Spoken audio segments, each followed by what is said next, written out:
So Ireland get it done. I mean, only just. They do what they need to do. So it's 17-22 and Ireland get that bonus point. At the time of recording, I don't know if that's good enough to win the Six Nations, but they've given themselves a chance. But that game was very much representative of their Six Nations, where they just really struggled to click, and Italy, very representative of their Six Nations, showing lots of good play but just not quite good enough. So welcome to this video supported by Sports News Blitz. Check out their website for all this Super Saturday action. Well, Italy, they were good, but they were hurt by those yellow cards and a 20-minute red card as well. It was 3 very bad brain fades for them, probably cost them the chance of winning this game. Ireland, they kind of stumbled towards it. They clicked a little bit, but not a lot. The first try, though, was really good from Italy, and goodness me, it's Menoncello. And it wasn't a particularly good move. It was going back very deep, but Menoncello is an absolute beast, and he hands off Hansen, who had a pretty good game apart from that.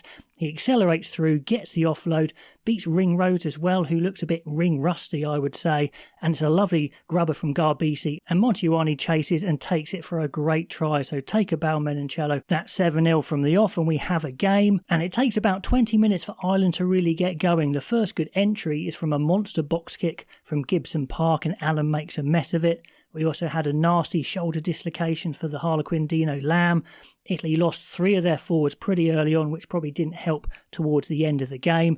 Anyway, Ireland get their first good line out from 5 metres out, and the maul is stopped just short, and they go for very slow pick and go. It is pretty painful going, but they seem to get there eventually through Beelum with Byrne and Conan attached, but the TMO spotted that the shunt was restarted after falling short, so that was no try, but it was penalty advantage, and it's just more smash and bash, to be honest. But once again, that can't get over the line. But from a scrum, they make no mistake with the backs. Jack Crowley is very fast at taking that ball to the line, and he leaves a lovely floating pop on his shoulder to Hugo Keenan, who's wrapped around, and Italy make a little bit of a mess of numbering up, and they go through for a good score. So it's 7-0, and that was a big period of pressure from Ireland, and it felt like they had to score, and they just about got there. I think the stars of the show in the first half was Italy's midfield of Brecht and Menoncello, as they're so good at getting go-forward off set plays.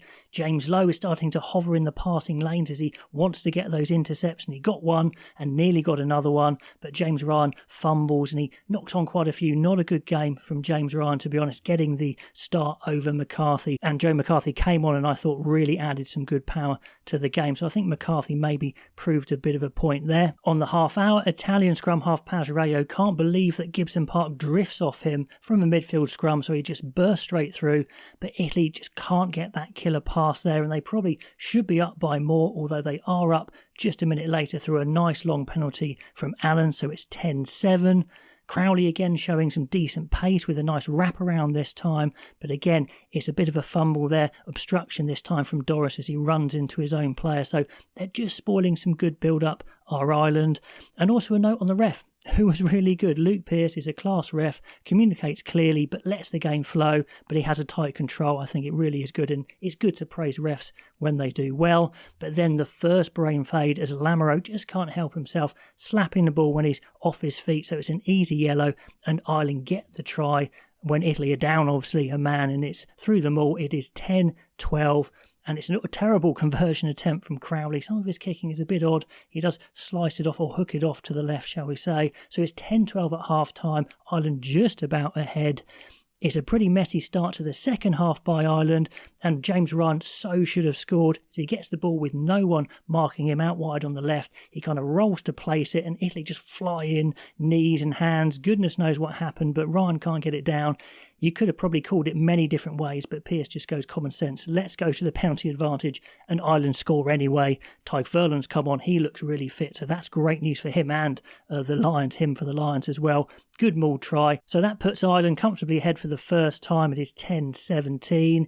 And then with 7 seconds until Lamoureux's back on the pitch, it's Ross Vincent's this term to be really silly and reckless as he goes heads up on Hugo Keenan easy yellow, and it was upgraded to a red, just out of control there.